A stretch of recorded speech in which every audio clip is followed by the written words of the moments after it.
Shalom Aleichem, Rabbi Kovacs here. Very exciting day in Mishnah Yomi land. We are finishing Bava Metzia. Right now we're in chapter 10, Mishnah Hey. Misha Haya Kotlo Samuch Laginat Havero. Somebody had a wall next to the garden of his neighbor.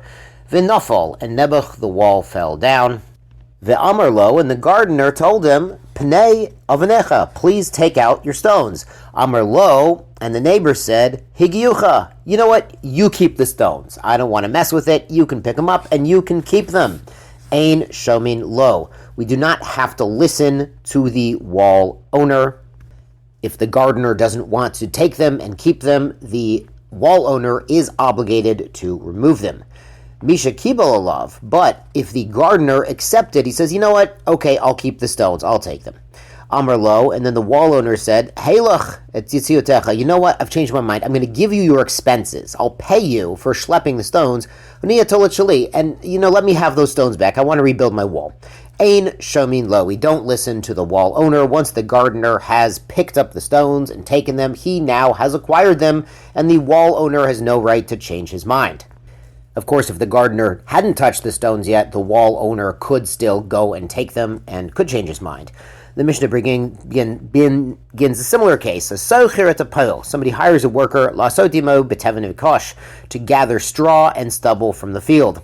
Amar lo, and once he's done, he says, Ten li schari, hey, give me the money, pay me. Amar lo, tol Moshe sita b'scharecha. He says, you know what? The owner says, go ahead and take all the straw and stubble that you've gathered, and that's your payment. Ein shomin lo. If the worker doesn't want to be paid in straw, then we don't listen, and we would make the owner give him cash.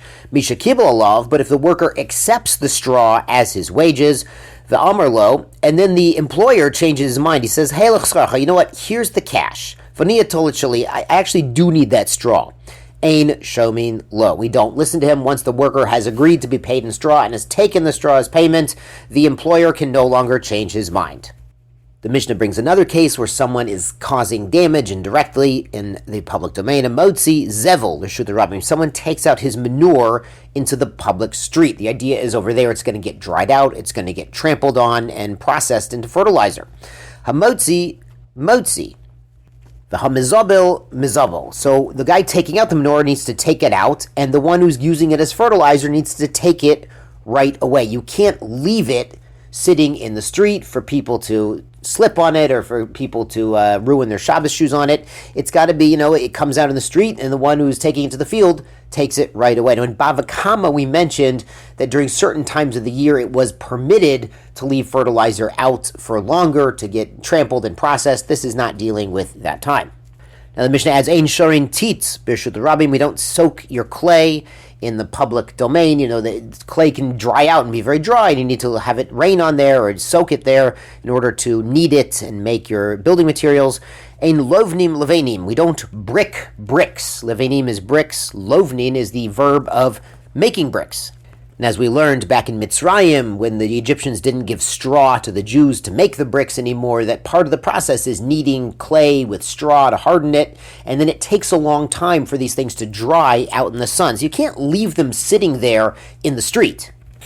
People could trip on them and come to damage. But you could knead the clay in the public domain and then take it to the private domain next door. You understand, like parking the cement mixer in front of the construction site, even though it's in the street, that's perfectly acceptable because you're pouring the cement.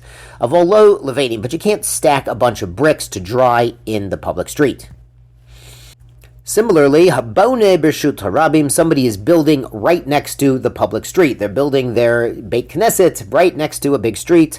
Mevi, avonim, mevi, the contractor bringing the stones can take them and leave them right there in the street in front of the construction zone. Habone bone, but the builder has to take them right away and start using them. You can't leave stones and construction materials stacked in the street. Vim hizik, and if it causes damage, even though the stones aren't there very long, the builder is using them right away. Mishalim ma shehizik. They must pay for whatever damage is caused. Rabbi Shimon ben Gamliel Omer, he adds, Of mitakinhu et melochto lifnei shloshim yom. The contractor or the builder, he's building a bayit, he's building something, he can prepare the construction materials and have stacks in them for 30 days as he's building. Now, obviously, they'll put up cones or caution tape or something like this to try to minimize the hazard, but they would be allowed to use, the side of the street to park their trucks and stack their bricks in order to build something.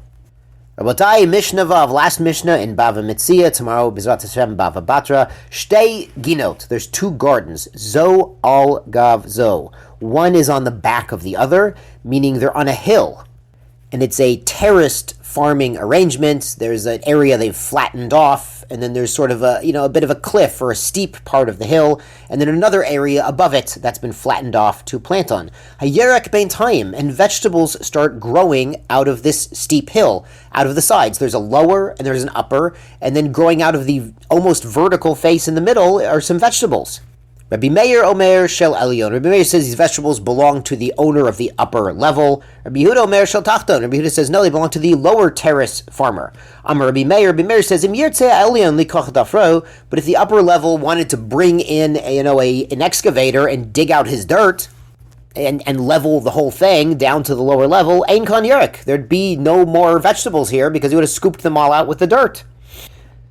Rabbi Yehuda counters, Im Yirtzeh Tachton, if the lower level gardener wanted Lamalot et Ginato, to bring in a dump truck full of dirt and fill in his level and raise his level to be even with the higher level, Ein Kon Yerek, there'd be no cliff face here for vegetables grow out of at all. Rabbi Meir accepts this rebuttal. He says, he says, really, both levels, both gardeners could prevent these things from growing after all. So roin mehechan yerek zeichai. We have to see from where is this vegetable getting nourished. And lamaisa, that's the soil that belongs to the upper level. It's growing out of that cliff face, and that's right underneath the upper level garden.